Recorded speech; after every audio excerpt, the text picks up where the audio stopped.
স্থানীয়রায় nut মন্দির নির্মাণে বাধা দানের অভিযোগ উঠল বিশালগড়ের গোকুলনগর রাস্তার মাথা এলাকায়। জানা গেছে অভিযোগের তীর রয়েছে স্থানীয় যুবক বিক্রম দাসের বিরুদ্ধে। বিশালগড় গোকুলনগর নাট মন্দির করতে দিচ্ছে না পুরনো কমিটি, এমনটাই অভিযোগ। আর অভিযোগ পেয়েও পুলিশ নাকি কোনো ধরনের ব্যবস্থা গ্রহণ করছে না এবং হুমকি দিচ্ছে অভিযুক্ত বিক্রম দাস, এমনটাই কিন্তু অভিযোগ তুলেন স্থানীয়রা। কি উঠে আসছে বিস্তারিত শোনাবো। মান মন্দিরে নাট মন্দির করণ লাগা একটা ভূমিষ্ঠ পূজা দানের কথা আসলো।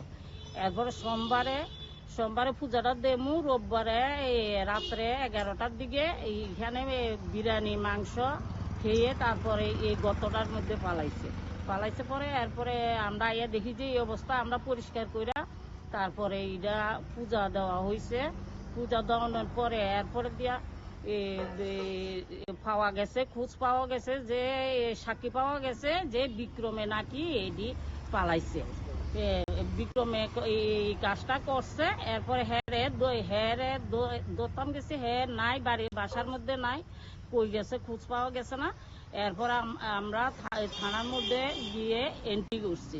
এরপর পুলিশের কাছে আমরা কেস করছি হের নামে। পুলিশ কিন্তু কোনো তারা এইটা করতেছে না। এরপরে তারা আমরা হুমকি দিতেছে যে মাইরা লাইব, কেটে লাইব। তারপরে হের ভাবে আমরা মোবাইলে মেসেজ ভয়েস রেকর্ড পাঠাইতে আছে যে ইটান আইলে দেখাই দিব, সবকিছু গুছাই আইতে আছে। এই অবস্থা আমরা করতে আছে তারা।